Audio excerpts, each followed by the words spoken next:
इस वीडियो में मैंने कुछ ठीक ठाक लेवल के क्वेश्चंस उठाए हैं एरर डिटेक्शंस के, और मेरी कोशिश है कि जितने ज़्यादा रूल्स मैं इन क्वेश्चंस के थ्रू रिवीजन करवा पाऊँ फॉर अपकमिंग एग्जामिनेशंस मैं वो करवाऊँ। शुरू करते हैं क्वेश्चन नंबर 1 से। पेन और पेपर आपके हाथ में होगा, पूरा अटेंशन आपकी स्क्रीन पर होगा। एक सवाल आएगा, आप ट्राई करेंगे, फिर मेरा सोल्यूशन देखेंगे। क्वेश्चन नंबर 1 है, the new model costs twice more than last years model. मतलब जो नया मॉडल है उसकी जो प्राइस है वो पिछले साल के मॉडल से दोगुनी से ज्यादा है। The new model cost twice more than last years model. सबसे पहले जो चीजें ऑब्वियस है मैं उनको फाइंड आपके लिए पॉइंट आउट कर देता हूँ। द न्यू मॉडल यहाँ का सब्जेक्ट है, to be precise modal word यहाँ का सब्जेक्ट है। इसके लिए वर्ब कॉस्ट आ रहा है, आपको दिख रहा होगा। मॉडल सिंगुलर है इसलिए वर्ब यहाँ पे कॉस्ट लिखा है जो कि सिंगुलर है। ट्वाइस मोर देन, ये प्राइस के बारे में बात हो रही है कि दोगुना से ज्यादा है।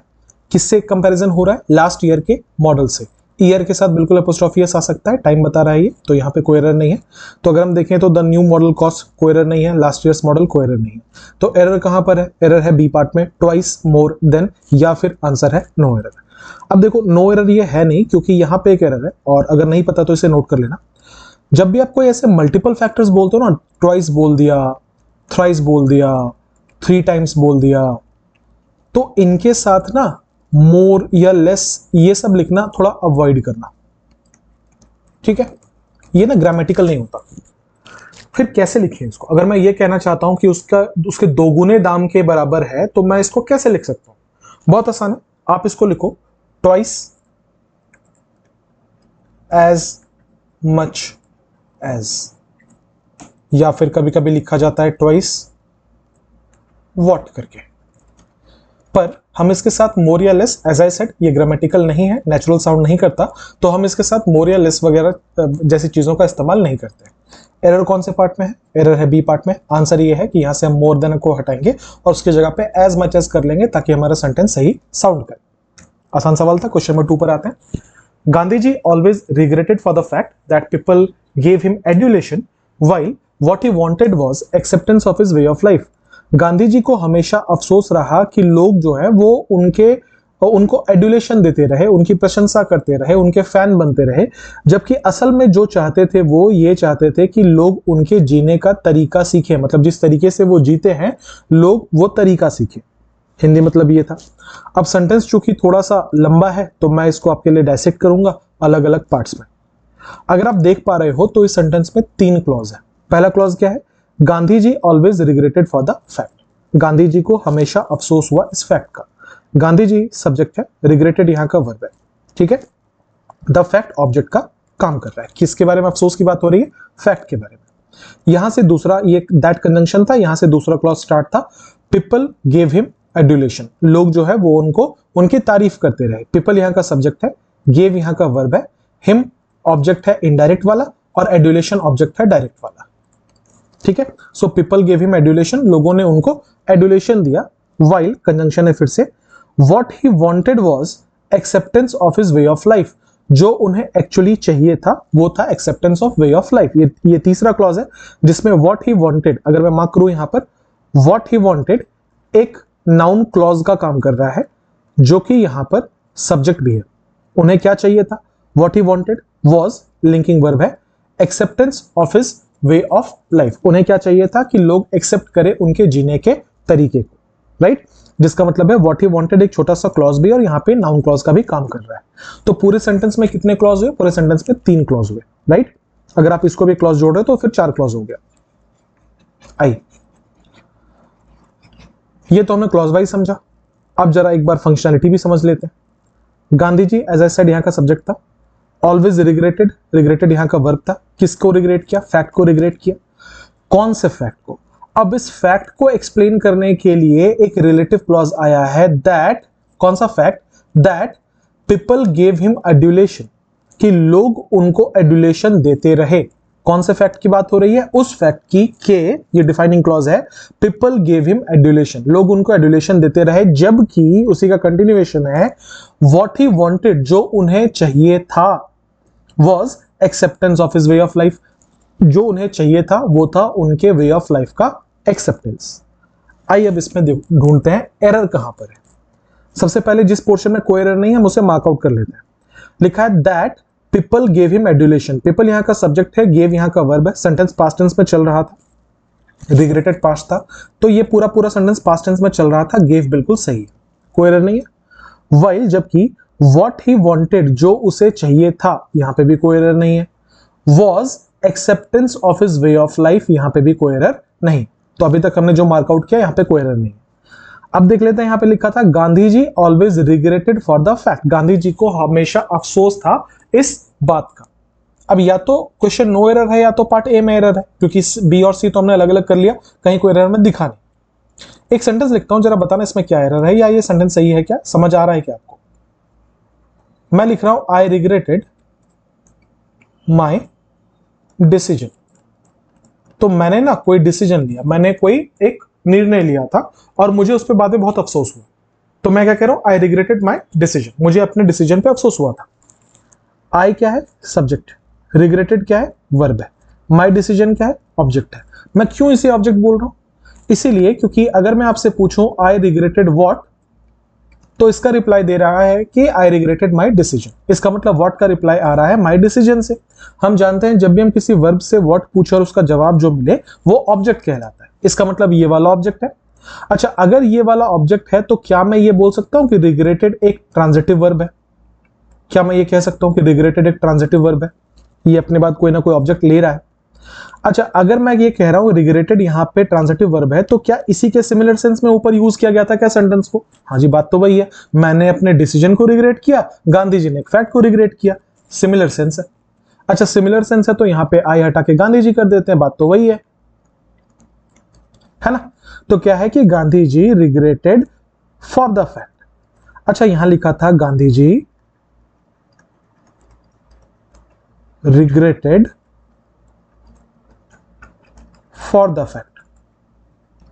अब अगर इस सेंटेंस को आप देख रहे हो, गांधी जी यहां का सब्जेक्ट है, रिग्रेटेड यहां का वर्ब है, द फैक्ट ऑब्जेक्ट नहीं, द फैक्ट एक प्रीपोजिशनल ऑब्जेक्ट है। क्यों, क्योंकि आपने इसके पहले फॉर यूज किया जो कि एक प्रीपोजिशन था। तो क्या ये दोनों बात अलग नहीं होगी, अभी तो एक्सप्लेन किया कि रिग्रेटेड एक ट्रांजिटिव वर्ब की तरह यूज हो रहा है, ये अपने बाद ऑब्जेक्ट लेगा, लेकिन अगर हम बीच में फॉर लेकर आ गए फिर तो आगे जो ऑब्जेक्ट आ रहा है वो फॉर का ऑब्जेक्ट होगा, रिग्रेटेड का थोड़ा ना होगा। इसका मतलब यह है कि इस सेंटेंस में रिग्रेटेड को इंट्रांजिटिव वर्ब की तरह यूज किया गया है, इसके बाद एक प्रीपोजिशन आ गया जो कि सरासर गलत है। होना क्या चाहिए था, होना यह चाहिए था कि यहां पे फॉर नहीं होता, इसकी जगह पे रिग्रेटेड द फैक्ट हम बोलते, ये द फैक्ट ऑब्जेक्ट होता डायरेक्ट रिग्रेटेड का। तो इस सेंटेंस में अगर आपसे कोई पूछे कि क्या एरर है, तो भाई साहब एरर बहुत सिंपल है, यहां पे फॉर्स को हमें हटाना पड़ेगा, क्योंकि रिग्रेटेड वर्ब के लिए हमें डायरेक्ट ऑब्जेक्ट द फैक्ट चाहिए। क्लियर है, एरर कौन से पार्ट में, ए पार्ट में, आंसर कौन सा है, ऑप्शन नंबर 1, फॉर को यहां से हटाना पड़ेगा। क्लियर। क्वेश्चन नंबर 3 पर आते हैं, लिखा है the party was ousted in power after 12 years. तो कोई पार्टी है जो 12 साल से सरकार में थी, अब उस पार्टी को बाहर कर दिया गया, तो लिखा है the party was ousted in power after 12 years, 12 सालों के बाद उस पार्टी को बाहर कर दिया गया। अब डालो एक नोट और लिखो आउस्टेड, आउस्टेड फ्रॉम, इसको नोट करके लिख लो, ये फिक्स प्रीपोजिशन का सवाल है। आउस्टेड वर्ड के अपने बाद हमेशा फ्रॉम लेता है, ठीक है, क्या लेता है, फ्रॉम लेता है। मीनिंग क्या होता है इसका, मीनिंग होता है to remove from a position of power, किसी भी व्यक्ति को किसी शक्तिशाली जगह से हटा देना, उसको आउस्टेड फ्रॉम कहा जाता है। अब एरर क्या था सेंटेंस में, लिखा था the party was ousted in power, in power नहीं होगा, इसके जगह पे आउस्टेड फ्रॉम पावर होगा। एरर कौन से पार्ट में, सेकंड। क्वेश्चन नंबर 4 पर बढ़ेंगे, लिखा ही was held in the prevention of terrorism act, मतलब उसे, if I am not wrong इसे पेटा कहा जाता है, पीटीए समथिंग। तो लिखा है कि ही was held in the prevention of terrorism act, उसे पकड़ा गया था आतंकवाद की रोकथाम के लिए, मतलब आतंकवाद से रोकने के लिए के अंडर एक सेक्शन के तहत उसको पकड़ा गया था। तो क्या लिखा हुआ है, ही was held in the prevention of terrorism act, he subject है, वॉज हेल्पिंग वर्ब है, हेल्ड मेन वर्ब है, पैसिव वॉइस में है, इसलिए B+V3 लिखा है, यहां पे देख लेना। अब यहाँ पे बी प्लस वी थ्री क्यों लिखा हुआ है? क्योंकि उसने किसी को नहीं पकड़ा, उसे पकड़ा गया। कहने का मतलब है जो सब्जेक्ट है वो हमारे एक्शन का रिसीवर है, और एक्शन का रिसीवर होने की वजह से ये कौन से वॉइस में आएगा? ये आएगा पैसिव वॉइस में। क्लियर है? तो लिखा ही was held in the prevention of terrorism act, उसे पकड़ा गया था प्रिवेंशन ऑफ टेररिज्म एक्ट के तहत। राइट? फिर से डालो नोट और लिखो। जैसे मैंने पहले बोला था, बहुत कुछ मैं इसमें नोट करवाऊंगा आपको। जब भी किसी व्यक्ति को लिखना इस तरीके से कि जब भी किसी व्यक्ति को किसी धारा के अंतर्गत पकड़ा जाता है उसे हेल्ड अंडर कहते हैं, हेल्ड इन नहीं। क्या कहते हैं? हेल्ड अंडर कहते हैं, हेल्ड इन नहीं। तो यहां पे जो लिखा है इस बात को आप समझेंगे कि यहां पे हेल्ड इन नहीं होना चाहिए, he was held under the prevention of act होना चाहिए, टेररिज्म एक्ट होना चाहिए। Clear? Question number 5, he has great fascination for each and everything that are connected with drama. उसका बहुत फैसिनेशन है, उसका बहुत लगाव है हर उस चीज से जो कि ड्रामा के साथ कनेक्टेड है। लिखा ही हैज ग्रेट फैसिनेशन। ही क्या है? सब्जेक्ट है। हैज क्या है? मेन वर्ब है। ध्यान दीजिएगा, यहां पर मेन वर्ब है। जैसे हम कहते हैं आई हैव अ कार, यहां पे ये हैव मेन वर्ब की तरह यूज हो रहा है। कैसे पता चलता है मेन वर्ब है या नहीं है? बहुत सिंपल है।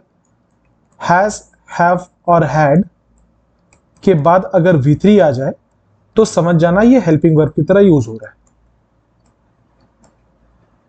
जबकि अगर इनके बाद V3 ना आए तो समझ जाना वो मेन वर्ब की तरह यूज हो रहा है।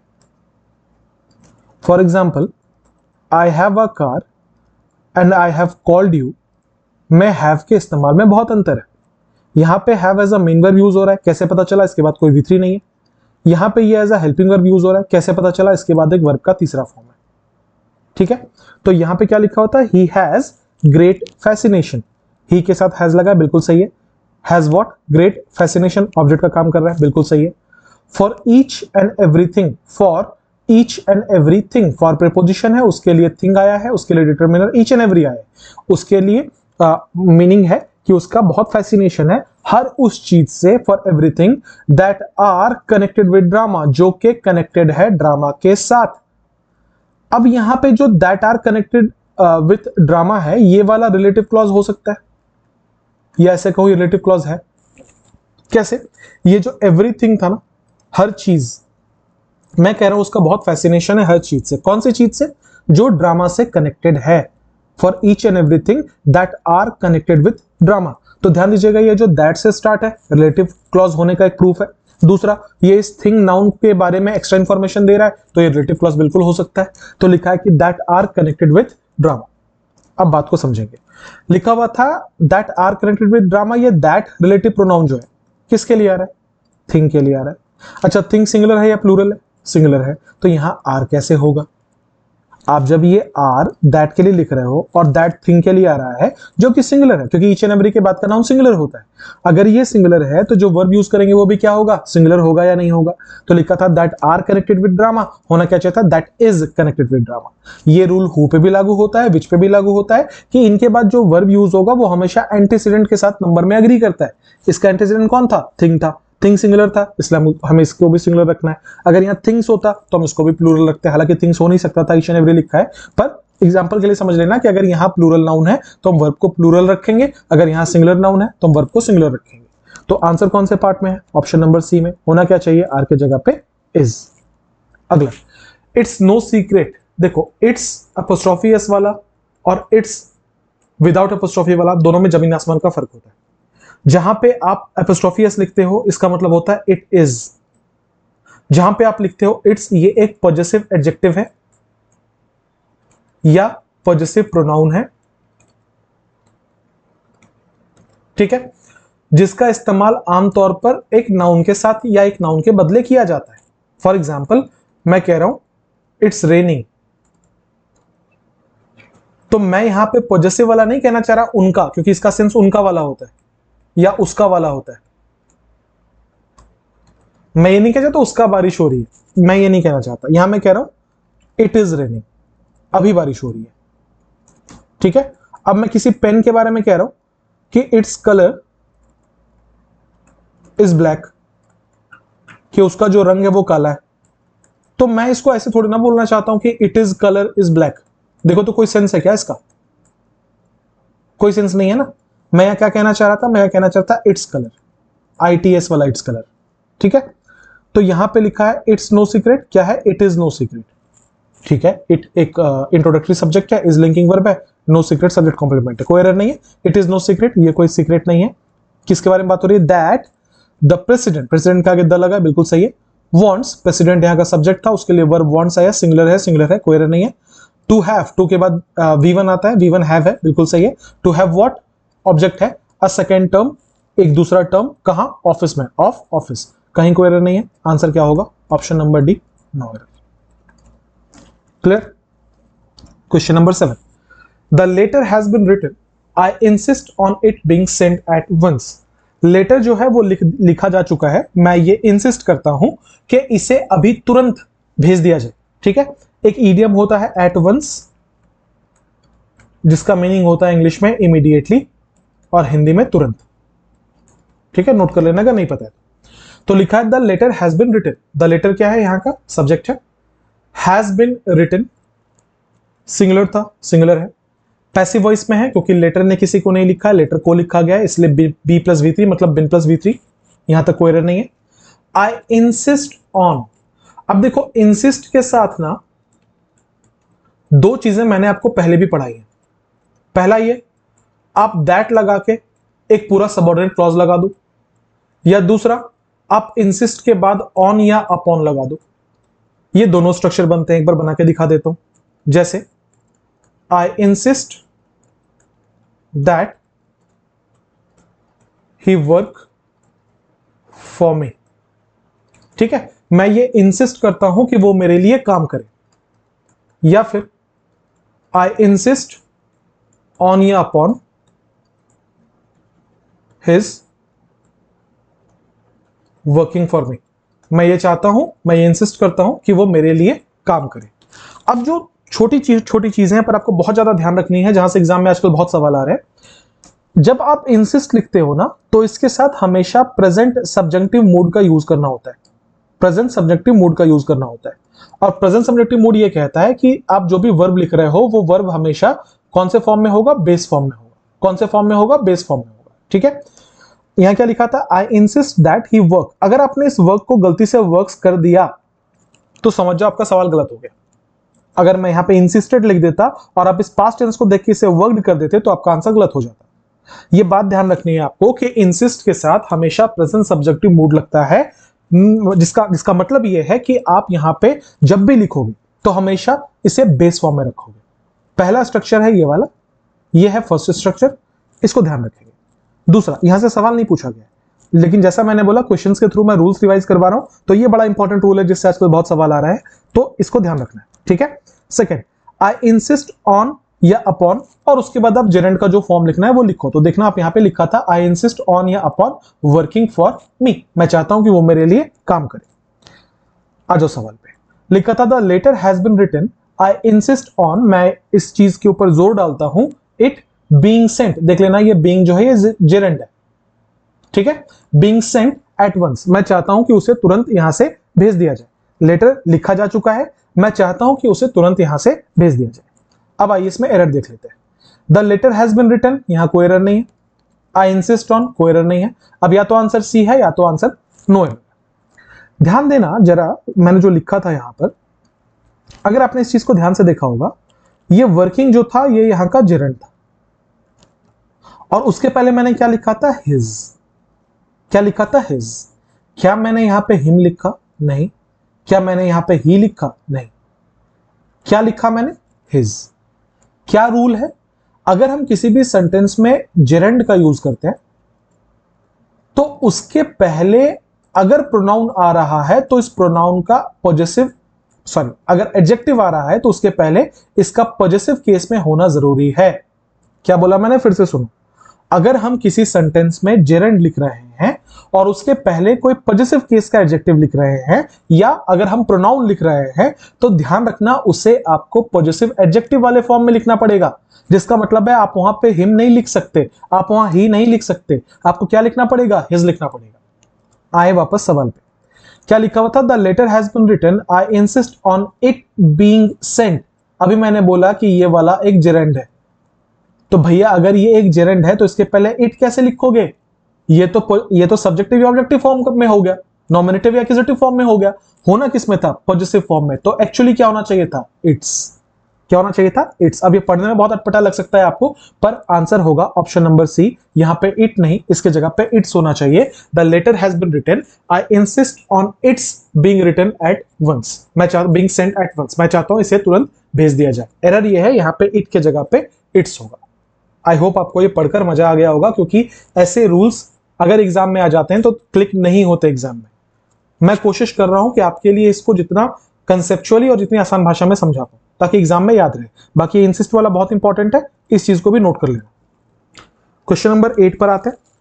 लिखा है, I am tired of my boys. मैं थक चुका हूं अपने लड़कों से। सेड द मदर, माताजी ने कहा। Both of them keep quarrelling all the time. दोनों हमेशा लड़ते रहते हैं। Right now also they are quarrelling with one another. अभी भी वो एक दूसरे से लड़ रहे हैं। ठीक है, काफी लंबा सेंटेंस है तो स्प्लिट कर देते हैं। लिखा है कि I am tired of my boys said the mother. Mother ने कहा, माताजी ने कहा कि मैं अपने बच्चों से थक चुकी हूं। यहां पे टायर्ड का मतलब फेड अप वाले सेंस में। आई एम शॉर्ट में लिखा गया है, I am tired of my boys, मैं थक चुकी हूं अपने लड़कों से, कोई एरर नहीं है। सेड द मदर, माताजी ने कहा।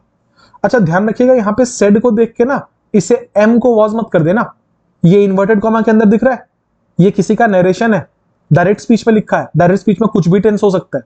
जब हम इन्वर्टेड कॉमा खोलेंगे तब हम इस सेड को देख के यहां पे वॉज कर सकते हैं, लेकिन फिलहाल जब तक इन्वर्टेड कॉमा के अंदर है कोई भी टेंस हो सकता है। Both of them keep quarrelling all the time. Both of them keep quarrelling all the time. दोनों के दोनों जो है वो हमेशा झगड़ा करते रहते हैं, कोई एरर नहीं है। राइट नाउ, अभी ऑल्सो दे आर क्वेरलिंग, अभी भी ये लड़ रहे हैं। अच्छा, राइट नाउ जो है ना, ये कॉन्टिन्यूअस एक्शन के लिए यूज किया जाता है। जैसे right now I am teaching, इसलिए देखना यहां पे आर क्वेरलिंग यूज किया गया था, जो कि प्रेजेंट कॉन्टिन्यूअस टेंस में था। ठीक है, विथ वन अनदर मिल गया एरर। कौन से पार्ट में है? ऑप्शन नंबर सी में। क्या एरर है? क्या आपने प्रोनाउन चैप्टर में पढ़ा है? One another and each other, है ना? क्या पढ़ा था हमने? ईच अदर का इस्तेमाल दो लोगों के लिए होता है, वन अनदर का इस्तेमाल दो से ज्यादा लोगों के लिए होता है। क्या ये चीज आपको याद आ रही है कि ईच अदर का इस्तेमाल दो लोगों के लिए होता है, वन अनदर का इस्तेमाल दो से ज्यादा लोगों के लिए होता है? तो क्या लिखा है? Right now also they are quarrelling with one another. One another नहीं होगा, ईच अदर होगा। ऐसा क्यों? क्योंकि यहां पे साफ साफ लिखा हुआ था बोथ ऑफ देम। ध्यान दीजिएगा, यहां पे दो लोगों का जिक्र पहले ही कर दिया गया था। तो अगर हम यहां पे क्लियर सेंटेंस में इंडिकेशन है कि दो लोगों के बारे में ही बात कर रहे हैं, ऐसे केस में हम यहां पे वन अनदर का इस्तेमाल नहीं करेंगे, उसकी जगह पे हम ईच अदर का इस्तेमाल करेंगे। ईच अदर दो के लिए होता है, वन दो से ज्यादा के लिए होता है। आगे बढ़ने से पहले एक इंपॉर्टेंट अनाउंसमेंट। अगर आप CGL या CHSL या CPO के मेंस में आगे बैठने वाले हो, और अगर आपको ऐसा लगता है कि मेरी पढ़ाई आपकी समझ आती है और आप मेरे साथ प्रैक्टिस करना चाहते हो, तो ये एक मेंस का प्रैक्टिस बैच मैंने स्टार्ट किया है, जिसको आप ज्वाइन कर सकते हैं। इसमें अच्छे खासे ग्रामर के क्वेश्चंस मिलेंगे आपको, वोकैबुलरी मिलेगी, कॉम्प्रिहेंशंस काफी सारे मिलेंगे, साथ ही साथ में मॉक्स भी मिलेंगे। मैंने एक 12 मिनट का वीडियो बनाया है इस बात को डिस्कस करते हुए कि इस कोर्स में आपको क्या क्या मिलेगा। ठीक है, इस 12 मिनट की वीडियो को इत्मीनान से देख लीजिएगा। 2x स्पीड पे देखेंगे तो 6 मिनट में कंप्लीट हो जाएगा, पर इस वीडियो को देखे बिना कोर्स में एनरोल मत कीजिएगा। इसमें मैंने सब कुछ बताया है, कौन सा डिवाइस पे चलेगा, क्या क्या चीजें दी जाएंगी इसमें, कब कब आएंगे क्लासेस, ये सब कुछ मैंने बताया है इसमें। ठीक है, तो पहले ये वीडियो देख लेना। वीडियो देखने के बाद आप आराम से ये कोर्स परचेज कर लेना। मैंने एक ऑफर भी उसमें दिया था कि अगर 1000 बच्चे एनरोल करेंगे जो शुरू के, उनको 599 में ये आप ऑफर अवेल कर पाओगे, ये कोर्स पूरा अवेल कर पाओगे। अगर 1000 बच्चे हो गए होंगे तो ये आपको 599 में नहीं मिल पाएगा। अगर 1000 बच्चे नहीं हुए होंगे तो आप इसको 599 में ही परचेज कर सकते हो। इस कोर्स का डिस्क्रिप्शन में आपको लिंक मिल जाएगा, इस वीडियो का लिंक आपको डिस्क्रिप्शन में मिल जाएगा, साथ ही साथ में मेरे ऐप का लिंक, मेरे टेलीग्राम चैनल का लिंक, इन सब का लिंक आपको डिस्क्रिप्शन में मिल जाएगा। आपको इस वीडियो के खत्म करने के बाद डिस्क्रिप्शन में जाना है और जो जो आपके लिए रिलेवेंट इंफॉर्मेशन है वहां जाकर आप इंफॉर्मेशन आराम से कंज्यूम करके और फिर अगर एनरोल करना चाहो तो इस कोर्स में एनरोल कर लेना। पर फिर से रिक्वेस्ट है, 12 मिनट का वीडियो पहले देख लेना। आगे बढ़ते हैं, क्वेश्चन नंबर 9 पर आते हैं। लिखा है, the visitors to the zoo are requested in the interest of all concerned not to carry sticks, stones और food inside and not to tease animals.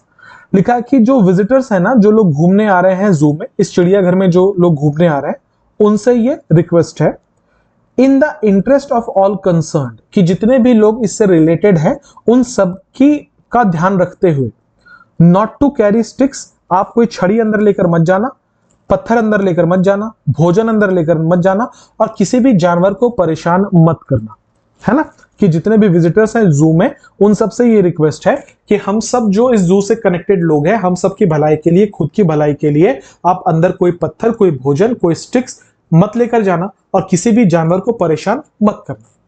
Subject क्या है यहां का? विजिटर्स है, प्लूरल है तो यहां पे आर लिखा हुआ है, ठीक है। क्या किया जा रहा है? आर यहां के लिए हेल्पिंग वर्ब है और रिक्वेस्टेड यहां के लिए मेन वर्ब है। क्या हो रहा है? वो रिक्वेस्ट कर रहे हैं।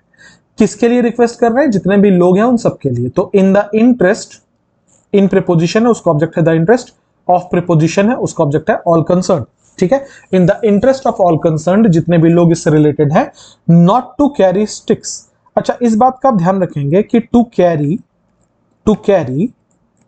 एक नेगेटिव इंफिनिटिव के सेंस में यूज किया जा रहा है, ठीक है। कैसे? इसके आगे नॉट लगा है, ठीक है। जब भी कभी आप किसी सेंटेंस में इंफिनिटिव लिखते हो तो आपको पुरजोर कोशिश करनी है कि आप उसको स्प्लिट ना करें। मतलब आप इसको ऐसे ना लिखें टू नॉट कैरी, ये तरीका आपको नेचुरल तरीका नहीं माना जाता, ठीक है। एक कॉन्सेप्ट आपने पढ़ा होगा स्प्लिट इंफिनिटिव का एडवर्ब में, वो कॉन्सेप्ट आप यहां पे लगाओगे और इस बात का ध्यान रखोगे कि नॉट को हमेशा इंफिनिटिव से दूर रखना है। इंफिनिटिव हमें पुरजोर कोशिश करनी होती है कि इंफिनिटिव को तोड़ा ना जाए। तो नॉट टू कैरी बिल्कुल सही है, not to carry sticks, stones और food inside, and not to tease. फिर से देखो, नॉट उसके बाद लिखा हुआ है to tease, to not tease मत करिएगा, नॉट टू टीज लिखाएगा एनिमल्स। आइए, in the interest of the all concern, कोई एरर नहीं है। Not to carry sticks, stones on food inside and not to tease animals, कोई एरर नहीं है। एरर कहां पर है? The visitors to the zoo are requested, जो विजिटर्स हैं जू के उनसे रिक्वेस्ट है। अच्छा, हम क्या कहना चाहते थे? हम क्या कहना चाह रहे थे कि जो विजिटर्स हैं, मतलब जो लोग वहां जा रहे हैं घूमने, उनसे रिक्वेस्ट है। तो हम विजिटर्स बोलना चाह रहे थे या हम विजिटर्स बोलना चाह रहे थे? दोनों में डिफरेंस है ना। हम जहां एपोस्ट्रोफी एस लगाएंगे यहां पे सेंस हो जाएगा पोजेशन का, मतलब का वाले सेंस में, जबकि हम जहां पे विजिटर्स बिना एपोस्ट्रोफी एस के लगा रहे हैं उसका मतलब प्लूरल है। समझ पा रहे हो? बॉय के आगे एस लगा के हम जब बॉयज बोलते हैं तो ये प्लूरल वाला सेंस होता है ना, एक से ज्यादा लड़के हैं। लेकिन जब हम बॉय के आगे एपोस्ट्रोफी लगाते हैं तो इसका मतलब होता है लड़कों का या लड़के का, ये पॉजेसिव नाउन है। सेम कॉन्सेप्ट यहां पे भी लगा हुआ है। हम क्या कहना चाहते थे कि जो लोग घूमने आ रहे हैं उनका जू से रिक्वेस्ट है, कोई सेंस है नहीं। हम ये कहना चाह रहे थे कि प्लूरल में कि जितने भी लोग आ रहे हैं, जिसका मतलब है हम इसको प्लूरल रखना चाह रहे थे, तो विजिटर्स प्लूरल वाला होगा, विजिटर्स एपोस्ट्रोफी वाला नहीं होगा। एरर कौन से पार्ट में? ए पार्ट में। यहां पे विजिटर्स होना चाहिए था, एपोस्ट्रोफी एस वाला नहीं।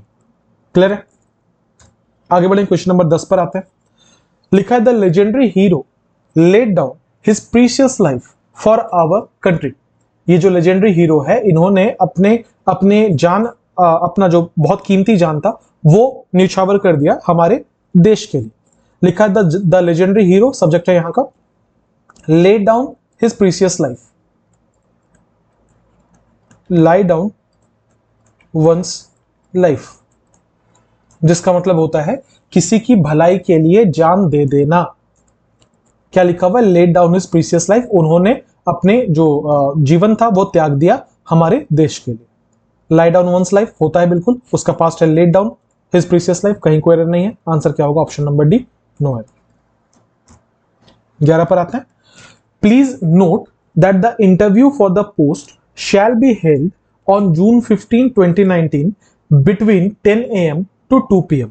लिखा है प्लीज नोट कीजिएगा कि जो इंटरव्यू है for the post, the interview for the post shall be held, वो होगा शैल be held. Please note imperative sentence है, दैट क्या नोट करने की बात हो रही है? दैट द इंटरव्यू सब्जेक्ट है for the post, for preposition, उसके लिए ऑब्जेक्ट द पोस्ट आ रहा है, द इंटरव्यू अभी भी सब्जेक्ट है, शैल बी हेल्ड, इंटरव्यू कराया जाएगा, ये पैसिव वॉइस में है, आपको दिख रहा होगा कि यहां पे model plus B plus V3 का फॉर्म है, मतलब ये पैसिव वॉइस में है। Shall be held on June 15, 2019, वो कहां होगा? जून 2019, बिटवीन, समय दिया है 10 AM to 2 PM, लिखा है कि वो 10 बजे से लेके 2 बजे के बीच में होगा। नोट डालो और लिखो बिटवीन x एंड y। जब आप ऐसे एक्सप्रेशन यूज करते हो ना, इस समय के से लेके इस समय के बीच में, तो उसे बिटवीन के साथ एंड कंजंक्शन से जोड़ा जाता है, ना कि टू प्रीपोजिशन से। जिसका मतलब है यहां पे एरर कौन से पार्ट में था? ऑप्शन नंबर सी में था। क्या एरर था? बिटवीन 10 AM टू 2 PM नहीं होगा, बिटवीन 10 AM एंड 2 PM होगा। तो यहां पे 2 को हटा के एंड कर देंगे। क्लियर है? 12 नंबर पर आते हैं। लिखा है accept for few days in a year during the monsoon the river can not flow on its own. लिखा हुआ है कि कुछ दिनों को अगर छोड़ दिया जाए, जो कि मॉनसून के दिन है जब बहुत बारिश होती है, रिवर जो है, नदी जो है, वो खुद से बह नहीं सकती। मतलब किसी नदी के बारे में बात हो रही है जो नदी सूख चुकी है, तो कहा जा रहा है कि अगर कुछ दिनों को छोड़ दिया जाए तो कुछ दिनों को छोड़कर ये नदी खुद से बह नहीं सकती। Except for few days in a year during the monsoon the river can not flow on its own. आई, ये प्रीपोजिशन है एक्सेप्ट फॉर, उसके लिए ऑब्जेक्ट यूज किया जा रहा है few days. In a year preposition है, अ ईयर इन प्रीपोजिशन है, अ ईयर उसका ऑब्जेक्ट है। During the monsoon, during preposition है, द मॉनसून उसका ऑब्जेक्ट है। द रिवर, अब हमारा मेन सेंटेंस स्टार्ट हुआ, द रिवर यहां का सब्जेक्ट है। कैन नॉट फ्लो, मॉडल के बाद हमेशा बेस फॉर्म यूज किया जाता है, पढ़ा होगा आपने। तो कैन नॉट मॉडल है, फ्लोस के लिए वर्ब यूज किया गया जो कि बेस फॉर्म में, ऑन इट्स ओन, अपने आप में। तो लिखा है कि एक्सेप्ट फॉर फ्यू डेज, कुछ दिनों को छोड़कर, इन अ ईयर, कुछ दिनों को छोड़कर किसी भी साल में। अच्छा, आगे की चीज पे ध्यान देंगे और मेरी बात बहुत ध्यान से सुनेंगे। क्या लिखा हुआ है? Accept for few days. क्या मैंने पहले आपको फ्यू, अ फ्यू और द फ्यू में डिफरेंस नहीं पढ़ाया है? या for that matter similar logic लेगा, लिटिल, अ लिटिल और द लिटिल। क्या लॉजिक पढ़ा था हमने? फ्यू का इस्तेमाल किया जाता है जहां पे चीजें बिल्कुल नाम मात्र की हो, नेगेटिव सेंस में हो, हार्डली एनी के सेंस में। आ फ्यू का मतलब होता है ठीक ठाक, सेटिस्फैक्टरी कह लो, और द फ्यू का मतलब होता है कि जितना है सबका सब, सिमिलर सेंस में ये भी इस्तेमाल किए जाते हैं। तो क्या लिखा हुआ था? एक्सेप्ट फॉर फ्यू डेज, कुछ दिनों को छोड़कर। क्या हम ये कहना चाहते हैं कि इतने कम के नेग्लिजिबल हो? मॉनसून किसी भी, मतलब अगर भारत की बात हो रही है तो मॉनसून तो यार 2-3 महीने रहता है। अगर 2-3 महीने बारिश हो रही है तो ऐसा थोड़ी होगा कि किसी एक दिन के साल के एक पहर में ये नदी खुद बही होगी। नहीं। अब मैं इतने मिनिस्क्यूलिटी में क्यों देख रहा हूं, मैं इतना मिनिस्क्यूल करने की कोशिश क्यों कर रहा हूं? क्योंकि यहां पे आप फ्यू यूज कर रहे हो। फ्यू नेगेटिव सेंस में यूज होता है जब इतना कम हो कि आप उसको नेग्लिजिबल मान पाओ। लेकिन यहां पे साफ साफ सेंटेंस का कंटेक्स्ट ये बता रहा है कि मॉनसून के दौरान, तो मॉनसून तो यार 2-3 महीने रहते हैं। इसका मतलब ये है उसमें अगर 2-3 महीने में अगर 20 दिन भी ये नदी ऐसे ऐसे खुद से बही हो, जब बहुत तेज बारिश हो रही हो, तो हम उसको फ्यू नहीं कह सकते, हमें उसको ऑ फ्यू कहना पड़ेगा। क्योंकि फिर से बोल रहा हूं, फ्यू नेगेटिव सेंस में यूज किया जाता है, जबकि यहां पे सेंस ये था कि कुछ दिन, हो सकता है पूरे साल नहीं, लेकिन मॉनसून में कुछ दिन वो नदी खुद ब खुद बहती है। इसका मतलब फ्यू बहुत हार्श हो जाएगा, हम यहां नहीं यूज कर सकते। हमें क्या यूज करना चाहिए? हमें यूज करना चाहिए अ फ्यू। आंसर क्या है? Option number A, a few. Clear है? आगे बढ़े, क्वेश्चन नंबर 13 पर आते हैं। लिखा है being apprised with our approach the whole neighbourhood came out to meet the minister. लिखा है हमारे अप्रोच से अप्राइज होकर। अप्राइज का मतलब क्या होता है? अप्राइज का मतलब होता है टू इन्फॉर्म। एक और वर्ड होता है अप्रेज, जिसका मतलब होता है टू एस्टिमेट। ये दोनों अलग अलग वर्ड है, ध्यान रखना इस बात का। अप्राइज का मतलब होता है किसी व्यक्ति को सूचना देना, सूचित करना, जबकि अप्रेज का मतलब होता है किसी का मूल्यांकन करना, किसी को एस्टिमेट करना, कैलकुलेट करना। यहां लिखा था being apprised with our approach. हमारा जो अप्रोच है, उससे अप्राइज होकर, हमारे अप्रोच के बारे में जानकर, मतलब हम आ रहे हैं इस बात को जानकर, the whole neighbourhood came out to meet the minister. जो पूरा का पूरा जो नेबरहुड है ना, वो आ गया मिनिस्टर से मिलने के लिए। हमारे अप्रोच के बारे में जानकर कि हम आ रहे हैं इस बात को जानकर, जो पूरा का पूरा नेबरहुड है वो मिनिस्टर से मिलने के लिए आ गया। एक कॉन्सेप्ट है जिसको आपने पढ़ा होगा, जिसे हम कहते हैं डैंगलिंग पार्टिसिपल्स। क्या बोलते हैं? Dangling participles. कहने का मतलब ये होता है कि जब आप किसी प्रेजेंट पार्टिसिपल या पास्ट पार्टिसिपल से किसी सेंटेंस को स्टार्ट करते हो, तो इसमें जो एक्शन है ना, उसका डूअर आपको हमेशा कॉमा के बाद वाला सब्जेक्ट मिलेगा। ठीक है, ये वाला एग्जांपल मैंने पहले भी दिया है कि walking in the park, he was walking in the park, a snake bit him. ये वाला एग्जांपल मैंने पहले भी दिया है कि जब वो पार्क में वॉक कर रहा था उसे एक सांप ने काट लिया। अ स्नेक यहां का सब्जेक्ट है। अभी जो लिखा है पता है इसका मतलब क्या है? ये जो वॉकिंग है ना पार्टिसिपल, इसका डूअर भी स्नेक है। तो मीनिंग ये होगा कि स्नेक पार्क में घूम रहा था और स्नेक ने काट लिया। कोई सेंस नहीं है। तो इसको सुधारा कैसे जा सकता है? बहुत तरीके हैं सुधारने के। आप यहां कर दो ही या वाइल ही वॉज वॉकिंग, ऐसा करके कुछ चेंज कर सकते हो। यहां क्या लिखा होता है? Being apprised. ये वाला क्या है? पार्टिसिपल है, प्रेजेंट पार्टिसिपल है। Being apprised with our approach the whole neighbourhood, ये सब्जेक्ट है। तो यही वाला जो सब्जेक्ट है वो यहां पे लगेगा कि पूरे नेबरहुड को पता था हमारे आने के बारे में। बिल्कुल सही है। यहां तो सेंटेंस बिल्कुल सही लग रहा है। इसका मतलब डैंगलिंग पार्टिसिपल का एरर यहां पर नहीं है। ये चीज तो बिल्कुल ठीक है कि पूरे नेबरहुड को पता था। अगर मैं आपसे पूछूं कि हु वाज अप्राइज्ड, तो the whole neighbourhood was apprised. बिल्कुल सही है। तो the whole neighbourhood was apprised with our approach, the whole neighbourhood came out to meet the minister. कोई एरर नहीं है, बिल्कुल सही है। इसका मतलब ये जो फर्स्ट वाला पार्ट है इसमें कोई एरर नहीं।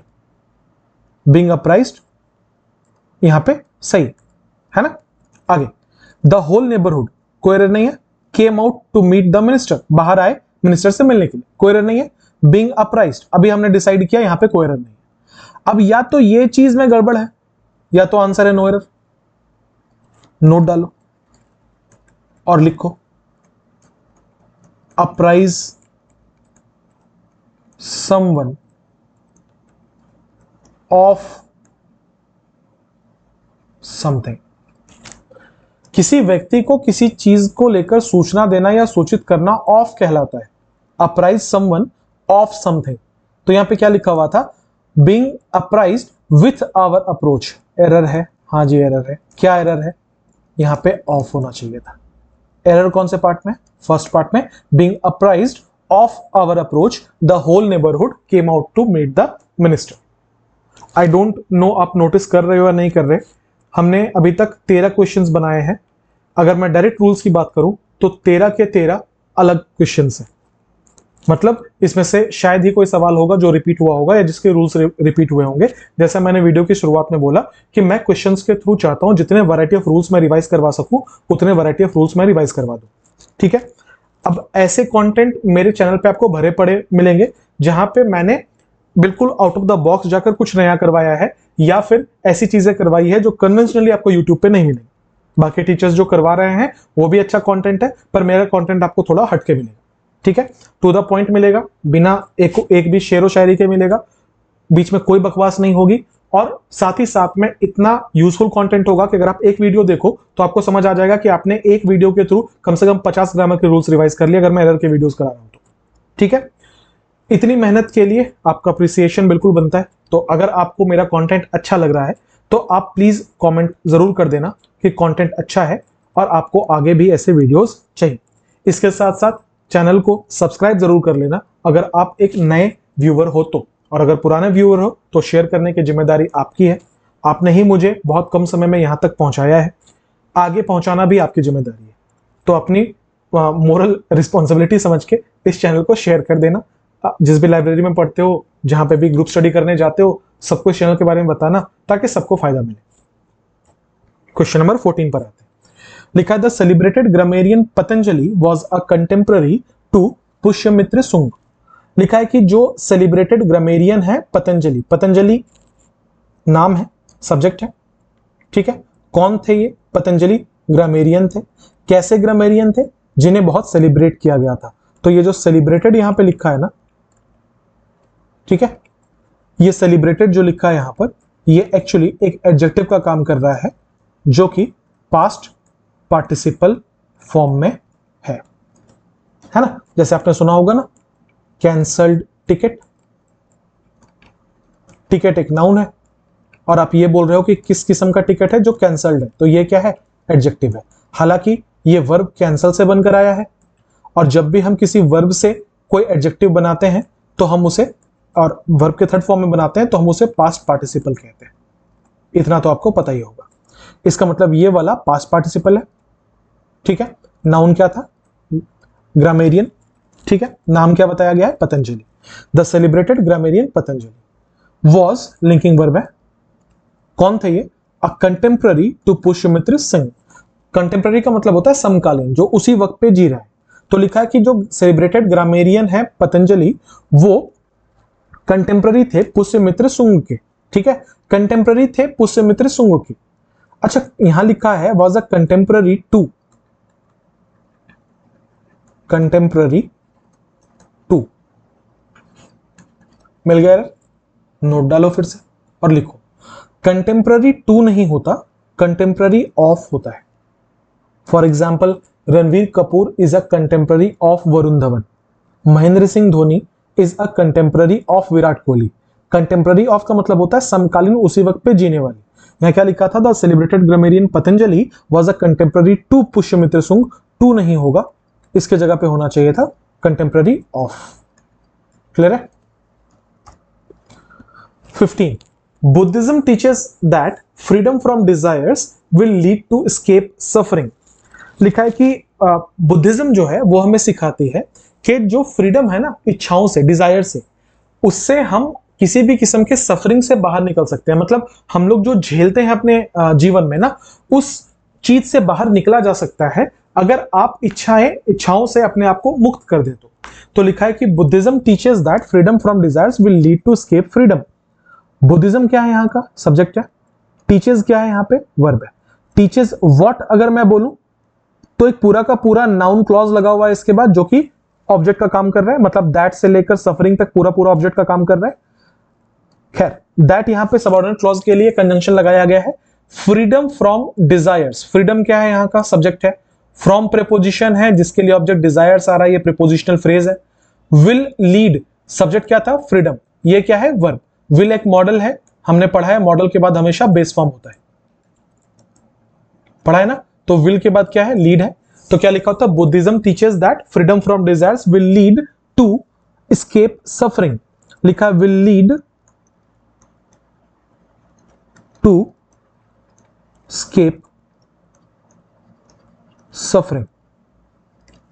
किसी और अग्रसर होने को लीड टू कहा जाता है। अब जरा लीड टू के बारे में कुछ बातें समझ लेते हैं। अक्सर आप जब लीड टू को यूज करोगे ना, तो ऐसे लिखा जाता है lead to something, which means यहां पे कोई नाउन लिखा जाता है।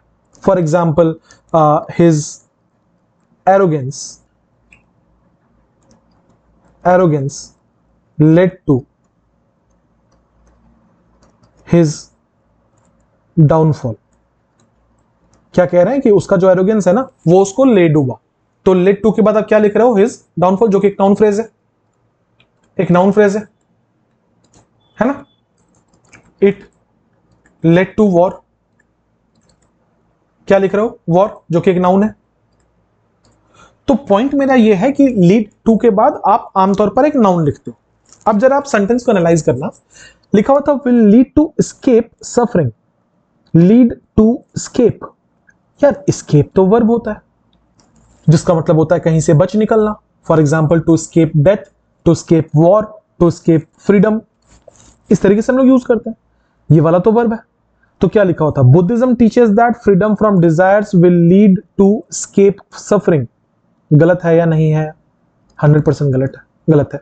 क्या होना चाहिए था? Will lead to. अब या तो आप इसको नाउन बना दो, या तो फिर आप इसको जेरेंड बना दो। क्या कर दो? इसको एस्केपिंग कर दो, ठीक है। और ज्यादा अच्छा होगा, इसके बाद फ्रॉम लगा दो, एस्केपिंग फ्रॉम सफरिंग। क्या बोला मैंने, फिर से सुनना। लीड टू में ये टू के बाद ना एक नाउन लगता है, टू के बाद एक नाउन लगता है। यहां जो सेंटेंस लिखा था उसमें लिखा था will lead to escape. Escape एक वर्ब है, हमें नाउन चाहिए। हम नाउन कैसे बना सकते हैं, आप उसको जेरेंड बना दो, नाउन बन जाएगा। तो हमने क्या किया, स्केप को स्केपिंग कर दिया। किससे स्केप करने की बात हो रही है, सफरिंग से। तो ज्यादा अच्छा होगा आप इसके साथ फ्रॉम लगा दो, मीनिंग ज्यादा खुल के आएगा कि to escape, to escaping from suffering. अभी आपको पढ़ने में जरूर पता लगेगा कि Buddhism teachers that freedom from desires will lead to escaping from suffering, ठीक है। बट करेक्ट यही है, यहां पे आंसर है ऑप्शन नंबर सी, स्केपिंग होना चाहिए। रीजन मैंने आपको बता दिया। क्वेश्चन नंबर 16 पर आते हैं।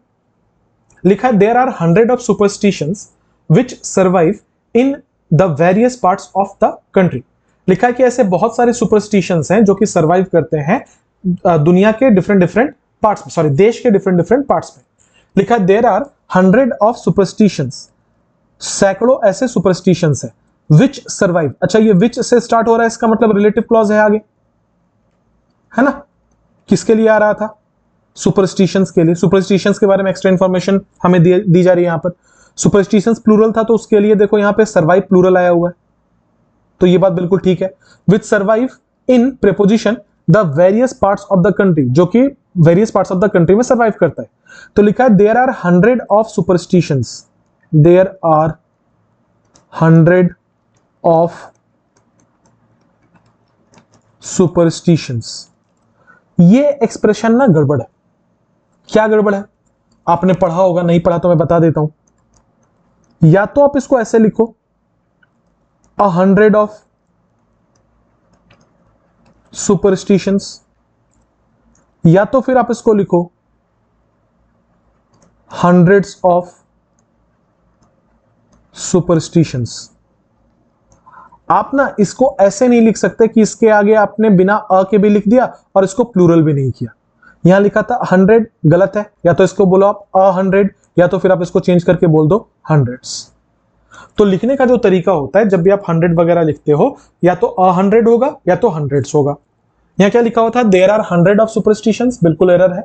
ऑप्शन नंबर ए में देयर आर हंड्रेड्स होना चाहिए था। Question number 17। It is in the temperate countries of Northern Europe that the beneficial effect of cold is most manifest. लिखा हुआ है कि ये जो टेम्परेट कंट्रीज है ना नॉर्दर्न यूरोप के, वहीं पे जो इफेक्ट्स हैं कोल्ड के वो सबसे ज्यादा देखे जा सकते हैं। लिखा है it is in the temperate countries of northern Europe. It एक इंट्रोडक्टरी सब्जेक्ट है, इज यहां का लिंकिंग वर्ब है, इन प्रीपोजिशन है, the temperate countries temperate adjective है, कंट्रीज उसके लिए नाउन है। मतलब ये पूरा प्रीपोजिशनल फ्रेज है। Of northern Europe prepositional phrase है, फिर से ऑफ प्रीपोजिशन है, यूरोप उसके लिए ऑब्जेक्ट है। दैट द बेनिफिशियल इफेक्ट्स, हमारा मेन सेंटेंस यहां से स्टार्ट हो रहा है, the beneficial effects.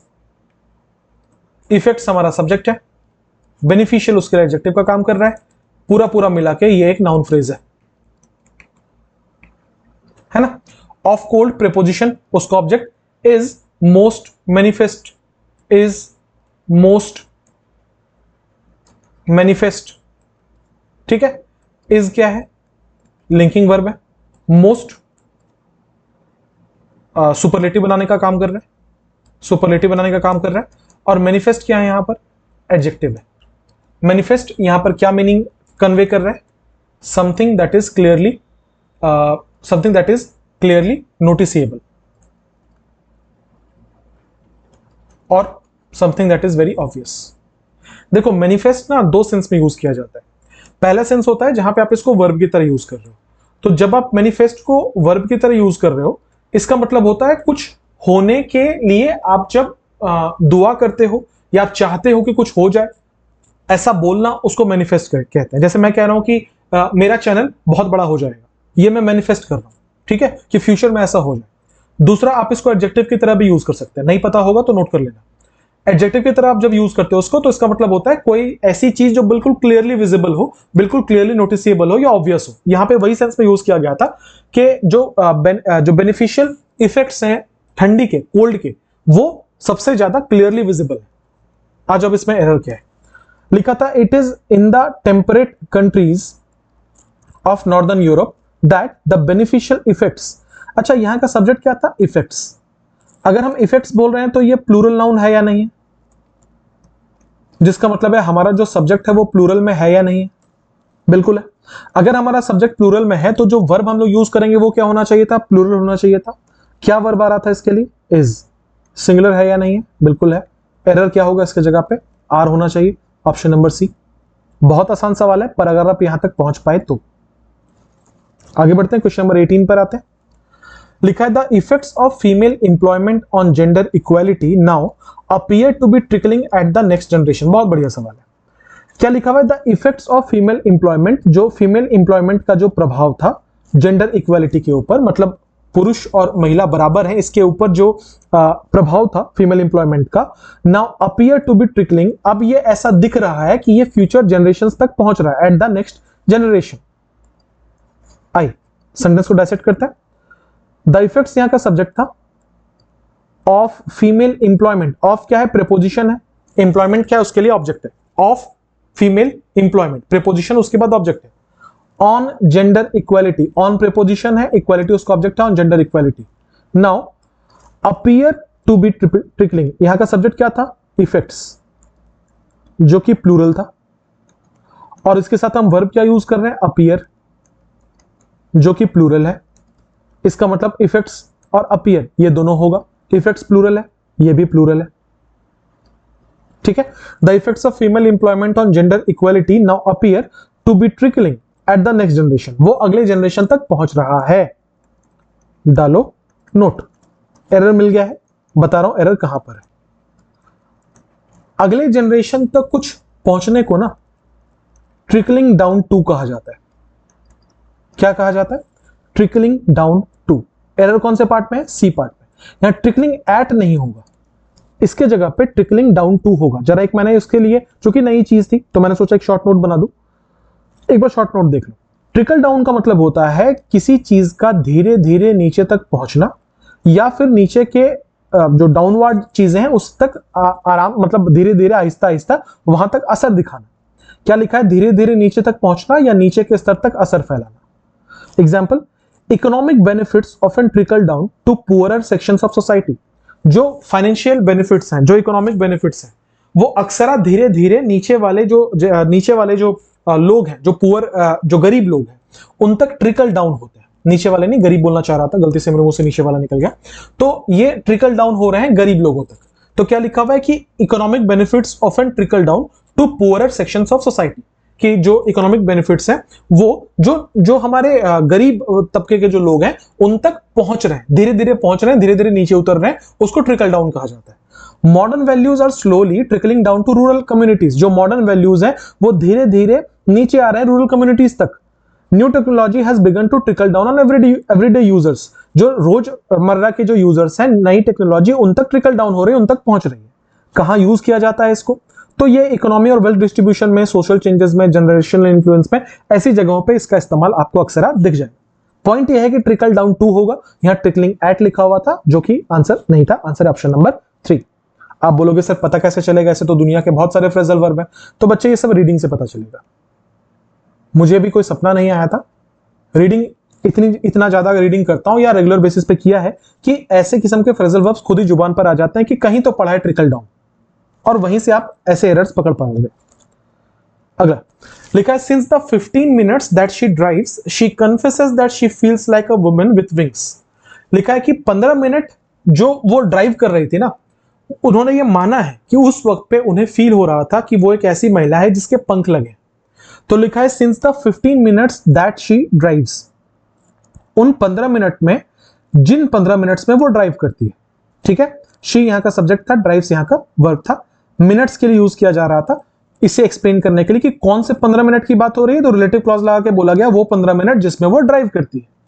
She confesses subject है, वर्ब है, क्या कन्फेस कर रही है? शी कन्फेसेस व्हाट, आगे नाउन क्लॉज है, दैट कंजंक्शन है, शी सब्जेक्ट है, शी फील्स वर्ब है, शी के लिए फील्स आया, like a woman with wings, वो एक ऐसी महिला की जैसा महसूस करती है जिसके पंख लगे। अ वुमन विथ विंग्स कोई एरर नहीं है। She confesses what, that she feels like, कोई एरर नहीं है। दैट शी ड्राइव्स कोई एरर नहीं है। Since the 15 minutes, the 15 minutes कोई एरर नहीं है। अब या तो ये सिंस वर्ड चेक करना पड़ेगा, या तो क्वेश्चन नो एरर है। क्या आपको यह याद है कि सिंस का इस्तेमाल हमेशा पॉइंट ऑफ टाइम के लिए होता है? क्या यहां पे यह लिखा गया था कि मंडे से जब से वो ड्राइव कर रही है, 10 बजे से जब से वो ड्राइव कर रही है? ऐसा कोई जिक्र नहीं था। इसका मतलब क्या हम इस सेंटेंस में पॉइंट ऑफ टाइम से डील कर रहे हैं? बिल्कुल भी नहीं। हम किससे डील कर रहे हैं? We are talking about a period of time. हम लोग एक 15 मिनट के पीरियड ऑफ टाइम के बारे में बात कर रहे हैं, है ना? तो ऐसे केस में आप यहां पे सिंस नहीं लगा सकते, एरर है ऑप्शन नंबर ए में। क्या होगा? देखो, सहूलियत के लिए आप कुछ भी लगा सकते हो। आप यहां पे फॉर बोलो, या उससे भी अच्छा होगा आप यहां पे ड्यूरिंग बोल लो कि during the 15 minutes he drives, उस 15 मिनट जब वो ड्राइव करती है उसके दौरान, या for the 15 minutes he drive, आप ये भी यूज कर सकते हो। एरर है ये पार्ट में, for the sake of convenience आप फॉर भी लगा सकते हो, आप ड्यूरिंग भी लगा सकते हो। क्वेश्चन नंबर 20 सॉल्व करने से पहले आप सबसे ये रिक्वेस्ट है कि एक दफा जरूर चैनल को सब्सक्राइब कर लेना। अगर आप चैनल पे नए हो तो शेयर कर देना। अगर आपने चैनल को पहले सब्सक्राइब कर रखा है तो इस वीडियो को लाइक जरूर कर देना, और ये जरूर बता देना कि इस 20 में से कितने क्वेश्चन आपने करेक्ट किए। इस कमेंट का इंतजार मुझे हमेशा रहता है, और साथ ही साथ में ये भी कमेंट कर देना कि क्या ऐसे वीडियोस या कोई और वीडियो आप आगे देखना चाहते हो। तो आपका जो भी वीडियो रिकमेंडेशन है वो मुझे कमेंट में बता देना कि आगे आप कौन से वीडियोस देखना चाहते हो, या क्या आपको एरर के और वीडियोस चाहिए। ये सारी बातें आप कमेंट में बता देना, मुझे एक नेविगेशन मिल जाता है, मुझे फायदा होता है इस बात को डिसाइड करने में कि आगे और कौन से वीडियोस बनाने हैं। ठीक है। इसके अलावा जो इंपॉर्टेंट इंफॉर्मेशन है कि मैंने एक मार्क्स बूस्टर सीरीज स्टार्ट करी है, जिसके अंदर आप ये वीडियो देख रहे हो। इसमें मैंने अभी तक 10 से ऊपर बहुत ही ज्यादा प्रोडक्टिव वीडियोस डाले हैं। जो बच्चा रेगुलर फॉलो कर रहा होगा उसके मार्क्स में डेफिनेटली इंप्रूवमेंट आया होगा। उसमें मैंने कॉम्प्रिहेंशंस भी बताए हैं, उसमें मैंने होमोनिम्स भी बताए हैं, उसमें मैंने ग्रामर भी बताया है। ठीक है। इसका लिंक जो है इस वीडियो के एंड स्क्रीन पे आपको मिल जाएगा। ये वीडियो खत्म करने के बाद उस एंड स्क्रीन को आप प्रेस करके आराम से वो सारे वीडियोस का एक्सेस ले सकते हो। जरूर देख लेना पूरा का पूरा marks booster series starting from episode 1 to the end, आपको बहुत फायदा होगा। ठीक है। चलिए क्वेश्चन नंबर 20 पर आते हैं। लिखा है कि एनीवेयर इन द वर्ल्ड, इस पूरी दुनिया में, व्हेन देयर इज कन्फ्लिक्ट, इस पूरी दुनिया में जब भी कभी कन्फ्लिक्ट होता है, women and children suffer the most, जो बच्चे हैं और जो महिलाएं हैं वो सबसे ज्यादा सफर करते हैं। लिखा है कि एनीवेयर इन द वर्ल्ड, दुनिया में कहीं भी, व्हेन देयर इज कन्फ्लिक्ट, जब कोई कन्फ्लिक्ट होता है, जब कोई झगड़ा होता है, वुमेन एंड चिल्ड्रन प्लूरल है, suffer the most. Women and children यहां का सब्जेक्ट था, सफर यहां का वर्ब था। हम जब विमेन कह रहे हैं ये प्लूरल है, हम जब चिल्ड्रन कह रहे हैं ये प्लूरल है, और दोनों एंड से जुड़ा है, ऑटोमेटिकली प्लूरल हो गया। उसके बाद सफर लिखा हुआ है जो कि वर्ब है, ये भी प्लूरल है, तो यहां तो कोई एरर नहीं है। वुमेन एंड चिल्ड्रन सफर, सबसे ज्यादा, द मोस्ट, कोई एरर नहीं है। एनीवेयर इन द वर्ल्ड, पूरी दुनिया में कहीं भी, कोई एरर नहीं है। अब या तो आंसर नो एरर है या तो आंसर ऑप्शन नंबर बी। आइए चेक करते हैं। लिखा है व्हेन देयर इज कन्फ्लिक्ट, जब कहीं कन्फ्लिक्ट होता है। अच्छा, अगर मैं यहां पे व्हेन का सेंटेंस देखूं, व्हेन कैसे यूज किया जा रहा है, तो व्हेन तो आमतौर पर समय बताने के लिए यूज किया जाता है। लेकिन अगर आपने सेंटेंस का कंटेक्स्ट पढ़ा है तो यहां पे एनीवेयर लिखा हुआ था, मतलब हम जगह की बात कर रहे हैं कि दुनिया में कहीं भी जहां कन्फ्लिक्ट होता है। तो ये व्हेन ना यहां फिट नहीं आ रहा। होना क्या चाहिए था? Anywhere in the world where there is conflict, हर दुनिया में हर जगह जहां पे कोई कन्फ्लिक्ट है। तो व्हेन नहीं, इसके जगह पे वेयर होना चाहिए था। दूसरी बात, कन्फ्लिक्ट एक सिंगुलर काउंटेबल नाउन है, एक सिंगुलर काउंटेबल नाउन है। और हम जब किसी सेंटेंस में कोई भी सिंगुलर काउंटेबल नाउन यूज करते हैं तो हमें इसके पहले एक आर्टिकल यूज कर लेना चाहिए। मैं नहीं कहूंगा कि आई एम टीचर, मुझे कहना चाहिए आई एम अ टीचर। ये करेक्ट है। क्यों भाई? क्योंकि टीचर एक सिंगुलर काउंटेबल नाउन है, इसके पहले हम कभी भी इसको मतलब अकेला नहीं छोड़ सकते। We have to use an article, जिसका मतलब है या तो मैं बोलूं आई एम अ टीचर, या तो अगर मुझे, मैं पहले से अपने बारे में बता चुका हूं तो मैं बोलूंगा आई एम द टीचर। किसी भी हिसाब से हम इसको अकेले नहीं छोड़ सकते। तो यहां लिखा था when there is a conflict, conflict मतलब होता है युद्ध, हम इसको गिन सकते हैं, ये सिंगुलर काउंटेबल नाउन है, तो हम कन्फ्लिक्ट नहीं बोलेंगे, हम बोलेंगे अ कन्फ्लिक्ट। अब इस पोर्शन में दो एरर है, पर है एक ही पार्ट में, तो आंसर कौन सा होगा? Option number B. हम दो चीजें सुधारेंगे, हम व्हेन को वेयर करेंगे और हम इसकी जगह पे अ लगा देंगे, तो आंसर क्या हो जाएगा कि anywhere in the world where there is a conflict women and children suffer the most. Question number 21 हमेशा की तरह आपका होमवर्क है। आप मुझे कमेंट में बता दोगे कि किसका आंसर क्या है। बहुत ही आसान सवाल लिया है, बता देना इसका आंसर क्या है, ठीक है। साथ में यह भी बताना कि 20 में से कितने करेक्ट किए। साथ में यह भी बताना कि आगे जो वीडियोस चाहिए वो कैसे चाहिए। वीडियो को लाइक करना मत भूलना। मिलेंगे अगले वीडियो में। अपना बहुत बहुत ध्यान रखिए, पढ़ाई करते रहिए। Have a nice day everyone. Thank you for being with me.